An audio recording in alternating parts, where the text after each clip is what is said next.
The End, Part 3. All right. So on your notes, you're going to see, basically for every slide that we do, it's going to match the notes. So it's going to be very simple to follow. I'm not going to say something that's not on the slide that you have to write down. Again, you guys can add extra details or whatever you need, whatever stands out to you. You don't have to I'm not going to quiz you at the end, and if you didn't fill out all the blanks, then you're going to be in trouble or something like that, all right? So, but I do want to do a quick recap of last week, all right? So was it last week? Yeah, it was last week. So last week, I talked about what our church believes about the end times, right? And if y'all remember, what is not our view of the rapture, but what is our view of the end times? What is that called? It has the word millennial in it. Are we premillennial, postmillennial, or amillennial in our views? Do y'all remember? Postmillennial means you believe that the millennial kingdom of Christ occurs before Christ returns, right? Premillennial means you believe that happens after Christ returns. And amillennial is kind of between both. Y'all remember what our church believes? We are premillennial. So we believe that Christ is going to return, and then after that event, the millennial kingdom will happen. And do y'all remember what the millennial kingdom is? What happens on earth when that occurs? Who is reigning and ruling on earth? Speak. I know you have a thought. Just guess. Who is the king of the earth during the millennial kingdom? Which millennial means 1,000 years. Who is reigning and ruling on earth during that 1,000 years? Jesus? Yes. Okay. Jesus is reigning and ruling on earth during that 1,000 years. Okay. Also, what did I say that is the view of our church in regards to when the rapture happens? Remember, I told you there's 3 views. There's the pre-trib rapture, which you believe the rapture happens before the tribulation starts. That's what a lot of Christians believe. There's the mid-trib, where you believe it happens right in the middle, so right at 3.5 year mark. And then you have other Christians who believe in the post-trib rapture, which means it happens right at the very end as Jesus is coming back. His church meets him, and then that is the end, and that's what starts the millennial kingdom. So what did I say was our church's view about when the rapture happens? Do y'all remember? If you don't know, guess. Before, during, or after? Before. Before, yes. I don't remember what it was, but I think it was before. Yes. That is what Pastor Steve strongly believes is the pre-tribulation rapture. Now, I did make a comment saying that I myself am not 100% sure about that, right? That I am not 100% convinced it is going to happen before. I think it's possible it may happen at the end. I'm not I know it's going to happen at the end or anything like that. I just have questions that I don't think either side can really answer. And so I'm okay with that, because remember what I said? It doesn't really matter when the rapture happens. The focus is that Jesus gets the glory either way. Whether we as Christians go through the tribulation or whether we're taken out of it, Jesus gets the glory, right? And we get to be with him in eternity, and that's the real focus, right? That's the real joy that we have as Christians. Whether we go through the tribulation or not, who cares, right? As long as we're Christians, we're saved, we're ready for it, then hey, we got nothing to worry about. Okay, so this week we're going to be covering chapters 4 through 7. So the events we're talking about tonight are going to be within those chapters, right? So Revelation chapters 4 through 7 is what we'll be talking about tonight. We're not going to read through it all verse by verse. We'd be here all night. And so if you're looking at our timeline, if you remember that from last week, we're talking tonight about the 7 seals, right? So in the book of Revelation, you have these things called the 7 seals, the 7 trumpets, and the 7 bowls of wrath. And these are all 7 sets of events and judgments that will happen during the book of Revelation. Think of those things as that's the timeline, right? So we're going to be talking about the 7 seals, which all of those will happen within the first 3.5 years. So that's what we're focusing on tonight. The other stuff will come later. Okay, so I'm going to break it up, make it real nice and easy for you guys to follow, all right? Okay, are Are y'all ready? So the first passage I want to read is Revelation chapter 4, if you want to go ahead and turn there. So Revelation chapter 4, starting in verse number 1, I want to talk to you about the throne room. So if you're looking at your notes, there's going to be two passages I'm going to read from, and you'll fill in those blanks with these passages, all right? You're not going to write out the words, just write out the, the little reference. But I'm going to read to you guys. So this is John, right? He's receiving the vision from God, and this is where we pick up at. He says, "And after this I looked, and behold, a door standing open in heaven. And the first voice, which I had heard speaking to me like a trumpet, said, 'Come up here, and I will show you what must take place after this.' At once I was in the Spirit, and behold, a throne stood in heaven, with one seated on the throne. And he who sat there had the appearance of jasper and carnelian," which those are gems, by the way. He had the appearance of jasper and carnelian, and around the throne was a rainbow that had the appearance of an emerald.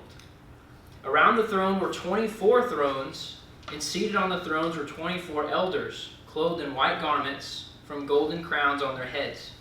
And from the throne came flashes of lightning, and rumblings and peals of thunder. And before the throne were burning 7 torches of fire, which are the 7 spirits of God. And before the throne there was, as it were, a sea of glass like crystal." So just as you guys are getting a picture, so John is describing the throne room of God in heaven. That's what he's describing here. All right, so already in this description, can y'all see how crazy this sounds? Like, that God himself, it says, "And behold, a throne stood in heaven with one seated on the throne, and he who sat there had the appearance of jasper and carnelian." Like, God's glory is so bright and glorious that, like, the only way you can compare what it looks like is to say it looks like a jasper gem or a carnelian gem. Then he says that there's a rainbow that goes around the throne that has the appearance of an emerald. Which, if y'all know what emeralds are, they're the green gems, right? A really deep green color. So how does a rainbow have the appearance of an emerald? It's like, that's just crazy. That's so otherworldly. Like, we couldn't possibly just wrap our minds around it unless we saw it ourselves, right? Then it says, and then there's a sea of glass like crystal as the floor of the throne room of God. So, like, you have this really beautiful, magnificent description, and it sounds like, that sounds about right? That sounds like heaven to me. Sounds pretty crazy. All right, and so but then he continues, and he says, "And around the throne, on each side of the throne, are 4 living creatures, full of eyes in front and behind. The first living creature like a lion, and the second living creature like an ox, the third living creature with the face of a man, and the fourth living creature like an eagle in flight. And the 4 living creatures, each of them with 6 wings, are full of eyes all around and within, and day and night never cease to say, 'Holy, holy, holy is the Lord God Almighty, who was and is to come.'" So I wanted to read this to you guys because I want y'all to get an understanding of how amazing and beautiful and glorious the kingdom of God really is, right? This is the God of the universe, and you better believe he's going to have a throne room that matches who he is. Glorious and beautiful and amazing. In fact, I want to show you guys an artist's picture or painting of what they're trying to, like, visualize what is being described here in Revelation. And this is kind of what they came up with. So in the middle you have the throne of God, and you kind of have like a rainbow that's like has this emerald texture going out, and you have your elders, right? And then you have these 4 winged beasts, right? They're just very bizarre looking. But, one has the face of a bull, one has the face of a lion and a man and an eagle, and they all have multiple wings. I mean, this just kind of stuff, and then you see the floor. It's like a glass, floor. So, I mean, this is an imperfect, but it's probably as close as we're ever going to get to actually knowing what the throne room of God is like. Maybe it's not as dark. Maybe there's it's brighter and it's a little more, lighter in there. I mean, who knows? But I can't. All I can know is this: is that whatever it truly looks like, I think our minds are going to be blown, right? I think it's just going to command a sense of respect and reverence for God, in His beauty. So, y'all, this kind of looked trippy to y'all. Looked trippy to me. Pastor Steve showed this to us a long time ago when he did a series on Revelation, and I was like staring at this because he had this as his background the whole time. So I'm just like, man, what are all these things? And it's just, it's so weird. I was really freaked out as a kid. Anyway, figured y'all should be freaked out too. Okay, so then we're going to continue. So now John is now seeing the scroll that has the 7 seals. Okay, so he says, "And then I saw," and this is chapter 5, verses 1 through 10. And he says, "Then I saw on the right hand of him who was seated on the throne a scroll written within, and on the back sealed with 7 seals. And I saw a mighty angel proclaiming with a loud voice, 'Who is worthy to open the scroll and break its seals?'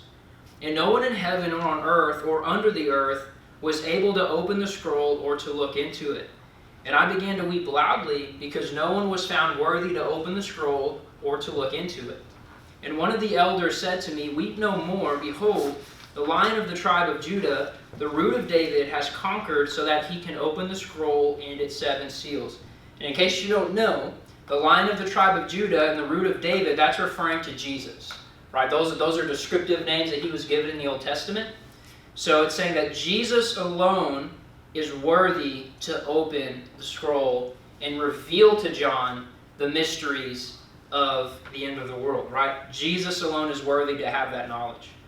And it says, "And between the throne and the 4 living creatures and among the elders I saw a lamb," Jesus, "standing as though it had been slain, with 7 horns and with 7 eyes, which are the 7 spirits of God sent out into all the earth. And he went and took the scroll from the right hand of him who was seated on the throne." So Jesus, who sits at the right hand of the throne, who sits on the throne? God, right? Jesus is God's Son, right? So Jesus takes the scroll from God. And when it says, "When he had taken the scroll, the 4 living creatures and the 24 elders fell down before the Lamb, each holding a harp and golden bowls full of incense, which are the prayers of the saints. And they sang a new song, saying, 'Worthy are you to take the scroll and to open its seals, for you were slain, and by your blood you ransomed people for God, from every tribe and language and people and nation, and you have made them a kingdom and priest to our God, and they shall reign on the earth.'" So this is John seeing all this backdrop, right before God is revealing to him the mysteries of Revelation, right? The mysteries of the end of the world. God is making sure that John understands just how magnificent and above the world God and his plan is, right? That God has this magnificent throne room, that only Jesus and Jesus alone is worthy to know these things. And so for John to even be able to be in the presence of God, to see even a glimpse of heaven, is a privilege that nobody deserves, not even John. Right? So all this to say that I think John, probably his mind was already blown, and he hasn't even seen the events yet. He hasn't even seen the future yet. All he's seen is the throne of God. And I'm sure if it wasn't for God keeping him alive, he probably would have had a heart attack and died. All right? He probably was that freaked out. But, so that's the backdrop. Jesus and Jesus alone is worthy to know these events. And so it's going to be Jesus who reveals each of the 7 seals, each of these 7 events, and what they are. So, the first seal. Let's talk about it. So in chapter 6 is going to tell us one by one each of the seals, what happens in them, and what they mean. Okay, so if you're taking notes, look at your thing that says the first seal. So if you can't see it, the first seal is the arrival of the Antichrist. So if you look in chapter 6, verses 1 and 2, that'll be the verse you fill in. Are you right there? The first seal is the arrival of the Antichrist. All right? That is what happens in the first seal. So I'm going to read to you guys chapter 6, verses 1 and 2. It says, "Now I watched when the Lamb opened one of the 7 seals, and I heard one of the 4 living creatures say with a voice like thunder, 'Come.' And I looked, and behold, a white horse, and its rider had a bow, and a crown was given to him, and he came out conquering and to conquer." So this white horse, okay, and it has a rider. It's not describing that literally there's going to be a person riding a white horse that is going to show up on the earth, and they're going to conquer the world. It's not talking in literal language. It's using symbolism. Okay, so this rider on the white horse is the Antichrist. Not Jesus, okay? Jesus, remember, he's the one showing these events, so he's not describing himself, he's describing what's happening on the earth. So this rider is the Antichrist, and this white horse symbolizes peace. So when the Antichrist comes onto the earth, he's not coming starting war and immediately coming out and persecuting Christians and hurting them. He's coming in the name of peace. right? So the Antichrist is revealed in the first seal. If you're looking at the events, the Antichrist is revealed. Secondly, on the events, the world will become unified under his promises. The Antichrist is going to promise the world peace. He's going to become a great and mighty political leader, right? So that he's going to be so convincing to the world, he's going to have such a good way with words that the world is going to just follow him. That he's going to come onto the world and attempt to do something that's never been done before. He's going to try to unify all the world's governments into one, right? And so during this first seal, this first event, the Antichrist is going to gain authority not through war and conflict, but through peace and negotiation. Isn't that interesting? We think the Antichrist, we think of someone who's obviously violent, who hates Christians. We don't really think of him coming in as somebody peaceful. But the Bible says that's how he comes into the scene. So the Antichrist is revealed, the world becomes unified under his promises, and there is some level of global peace under the events, right? And so those symbols there, the white horse, like I said, means peace. The rider of that horse is the Antichrist. And it says, and he was given a crown, and he went forth out. And he came out conquering and to conquer. So that crown represents authority and leadership for the Antichrist. Okay? Anybody have any questions on that? No. So in a nutshell, Sherry, I was saying that the first seal, which happens in chapter 6, verses 1 and 2, that's the arrival of the Antichrist. And it's talking about the white horse and the rider. It's talking about the Antichrist when he comes into the world. Okay, so that is the first event that happens. Remember what I said on the timeline? That is the first thing that starts the tribulation period, is when the Antichrist becomes a world leader and a world figure, right? Whenever he is revealed. And by the way, we don't know when he's going to come. We don't know his name. I cannot tell y'all how many times people have tried to predict who the Antichrist is. You have people saying the Pope's the Antichrist. You have people saying that Hitler was the Antichrist when World War II was a thing. You have people saying that in the days of the Roman world, people thought the Roman Caesars were the Antichrist, right? So you keep going down the list, and people have thought all different kinds of leaders and figures were the Antichrist. Guys, we don't know who it's going to be, but I'll tell you this, when he comes, it's going to be obvious who he is. All right? And we're going to get into why it's going to be obvious, of course, as we go through the series, but it's not going to be like some mystery, like when this guy starts doing the things and it lines up perfectly with what the Bible says. It's not going to be, is he? Is he not? He is, he isn't. Like you're picking the flower petals, she loves me not. He is the Antichrist, he's not the Antichrist. No, it's going to be very obvious once things start getting hot, all right? But that being said, that is the first seal. And I want to take a break from the seals, and this is going to be on your notes, the little point number 2. Okay, it should be under that little box, okay? And this is what you're going to fill. You're going to fill in the yellow words. So I'm going to read this. The Jews are still looking for a Messiah, okay? The Jews are still looking for a Messiah. And so the Antichrist will aim to create peace and rebuild the temple. So if you guys don't know this, the Jewish faith requires that they have a temple and they have a whole ceremonial process that they can seek forgiveness of sins from God. You go back to the Old Testament, they had a temple, and it was one temple that they were required to perform sacrifices for to forgive their sins as a nation. Well, the Jewish people have had 2 temples throughout history. Both of them have been destroyed.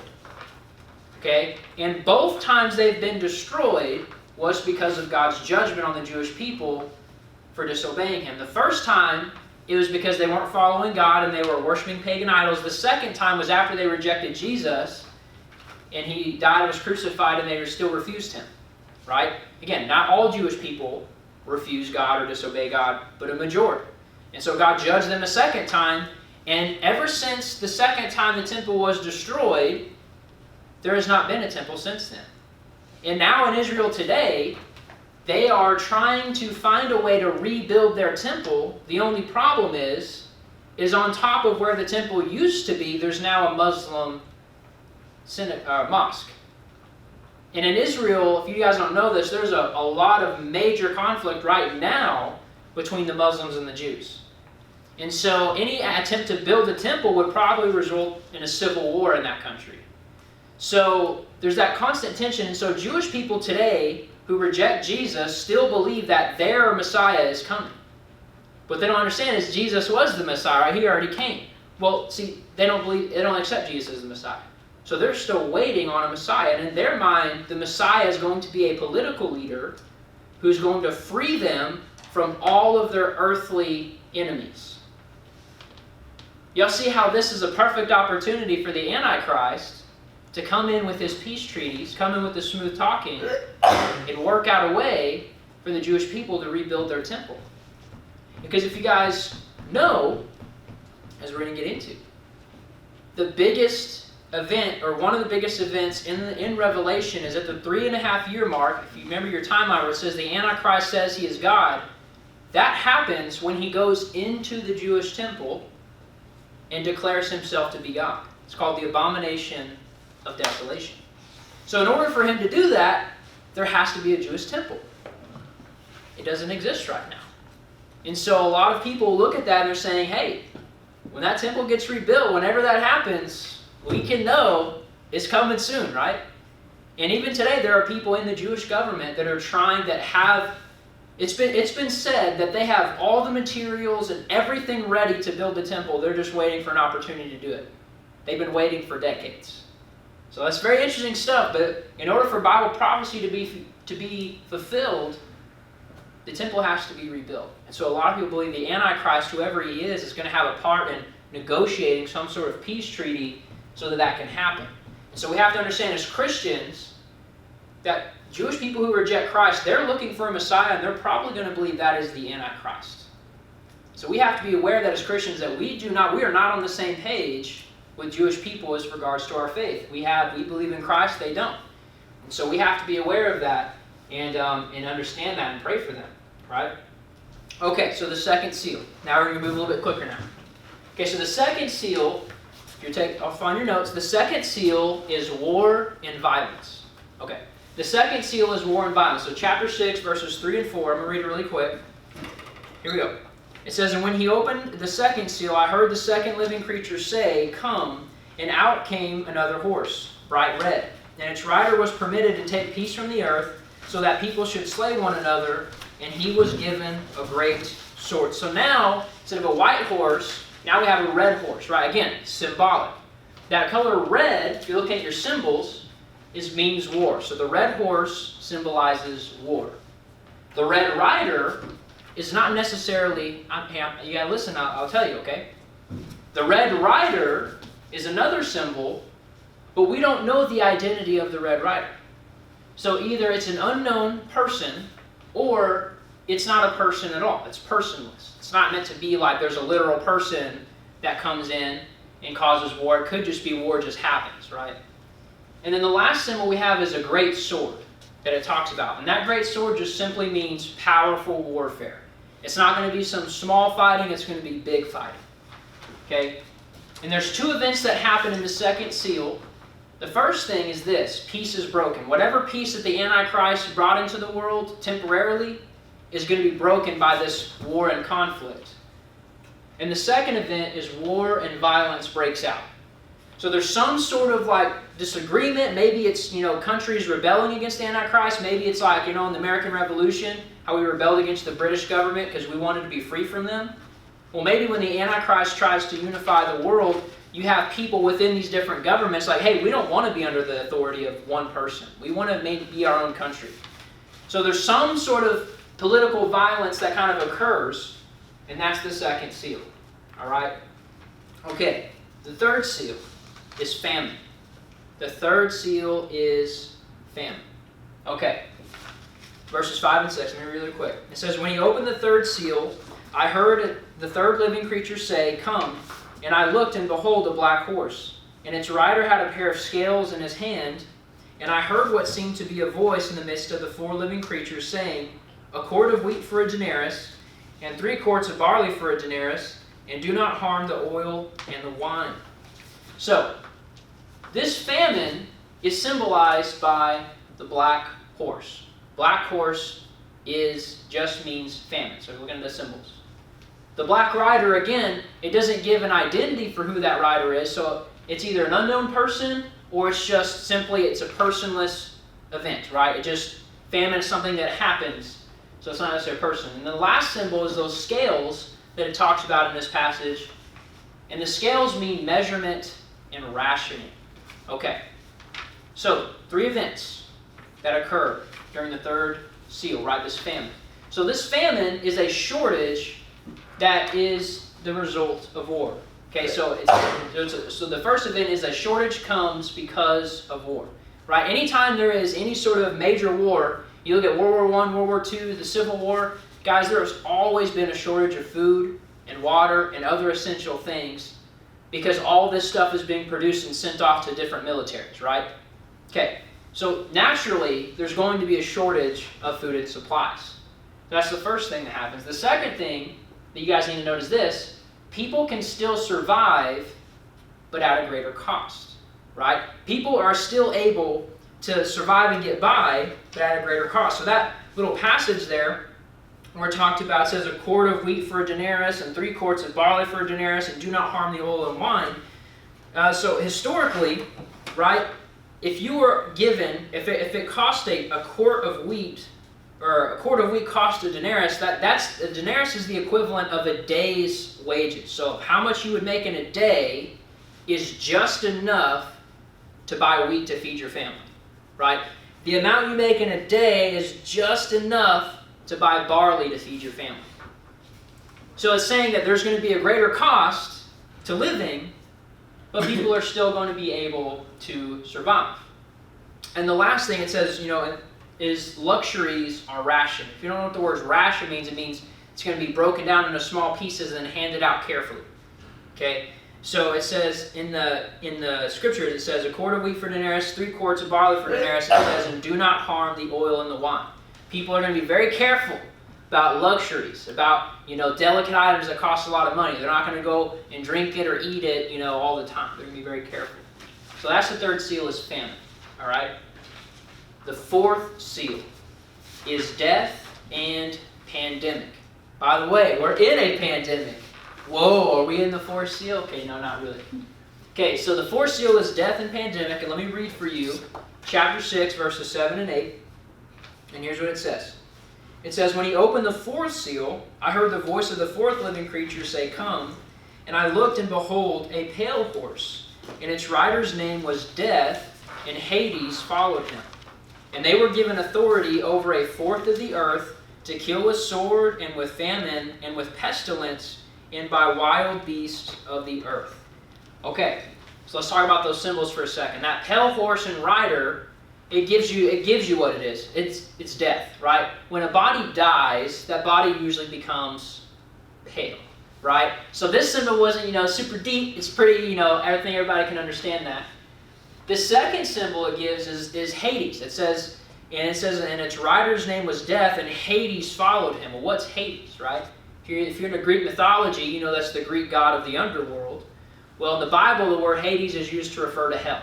So Hades just means hell, right? Because when we die, right, if you're not saved, what comes next for you? It's hell.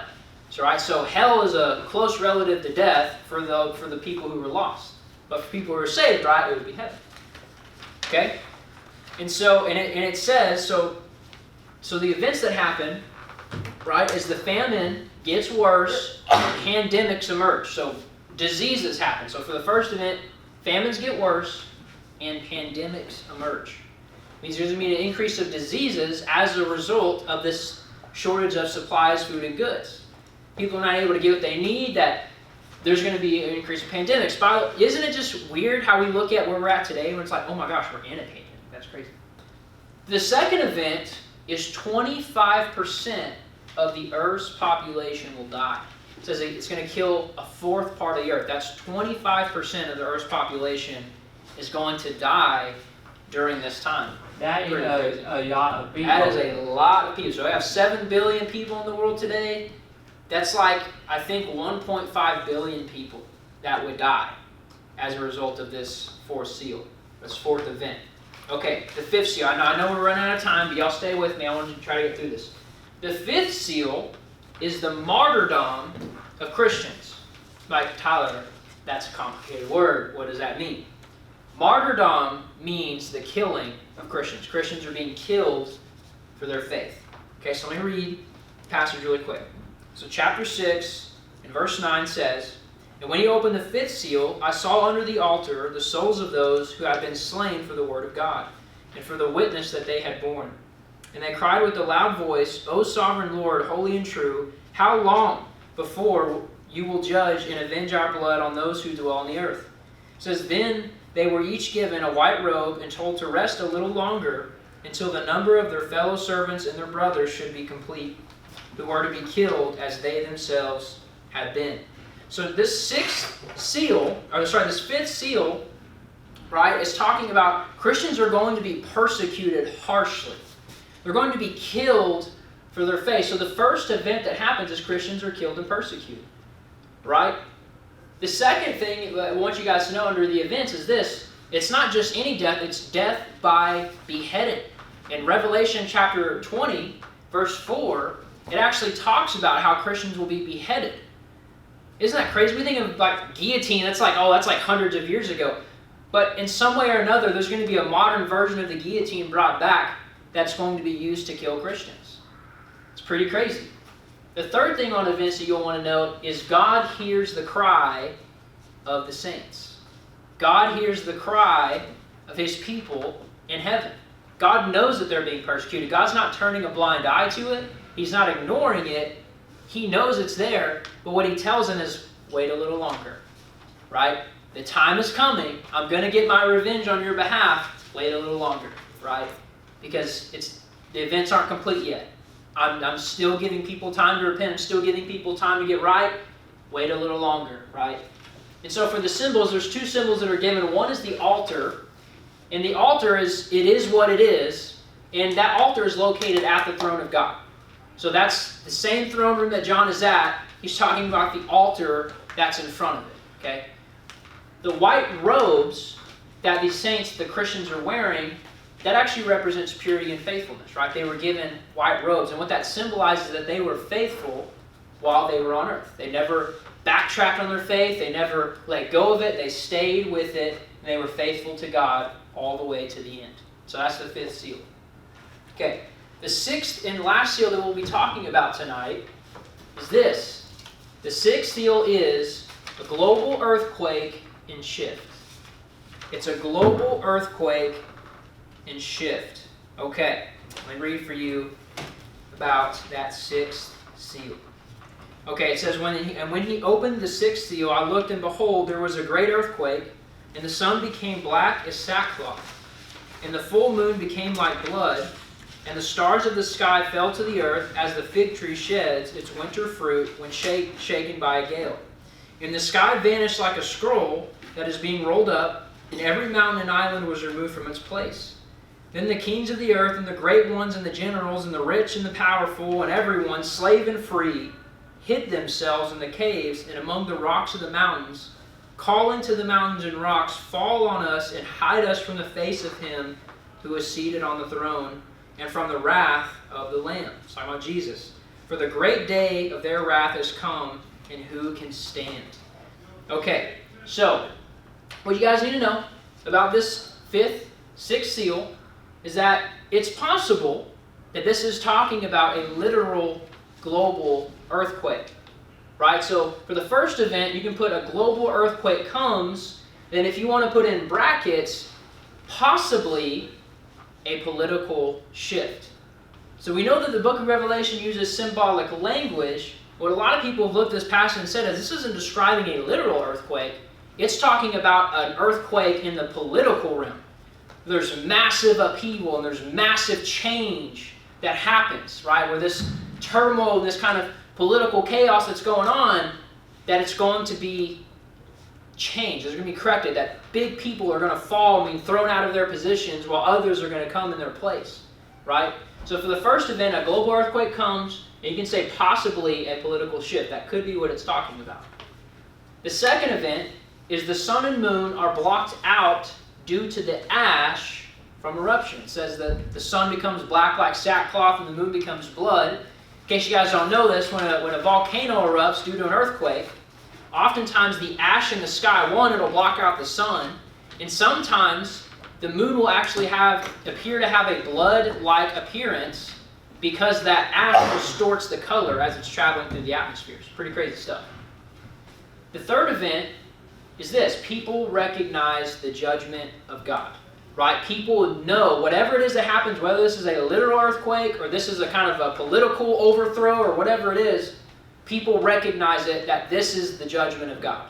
Right? This is an act of God and His wrath is coming. Right? It's coming. Okay, so for the symbols, there's two symbols that I want to focus on. The first is falling stars. What that could be symbolizing is falling leaders. People who were in leadership before are falling from their position, right? They're falling from their greatness. They're falling from their glory, right? They're being removed from their positions of power, and so though they're falling stars. And the second is the black sun. The sun is black as sackcloth. If you guys look at study history, which most of you probably don't care, that's okay. But the black sun is a symbol that was used by the Nazis. And the Nazis got it from an ancient symbol in the Roman Empire, and this black sun symbol is a reference to a belief in a new order, a new era on the earth.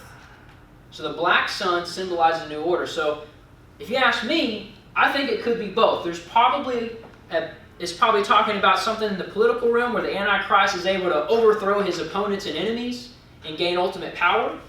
And it probably is something going on the earth. There probably is literal earthquakes going on, right? It's the end of the world. It makes sense. Okay. Now, I'm going to talk about this next Wednesday, but we're going to talk about the 144,000. What I do want you guys to know, if you're taking notes, okay, is this. It could be either, let me make sure I got this right, so you guys can at least have the notes filled out. Okay. It's going to be, you can go ahead and write the passage down. So it's Revelation chapter 7, verses 1 through 17. Okay. It says, and it's going to be, they could either be Jewish people or Christian people. So either the 144,000 are going to be literal Jews who become Christians, or it could be Christians. And we're going to talk about more about that next week, but at least I want to give you guys some, clue. All right? And that last note for, point 8, 144,000, the tribulation will be a time of great persecution and revival. Okay? Be a time of great persecution and revival. Okay. And the last thing I have for you guys tonight is this. So when we look at the events of the seven seals, what I want you guys to know is the seals don't appear to be judgments, but events. So these are not acts of God where He's judging the earth yet, but it's describing things that are happening, describing events that occur. Okay? Because if you look at, for instance, the fifth seal, which is the persecution of the church, is God persecuting the church? Why would God judge the earth by hurting His own people, right? So obviously that wouldn't make sense to say that's a judgment of God, because why would God judge His people and by persecution? So I don't think the sixth seal or the seven seals are judgments of God. I think the judgments of God come later. But these are just events. And if you're wondering about seal number 7, seal number 7 contained within it is actually the 7 trumpets. The 7th seal is the 7 trumpets. But of course, we don't have time tonight, so if you want to know what the 7 trumpets are, you've got to come back next week.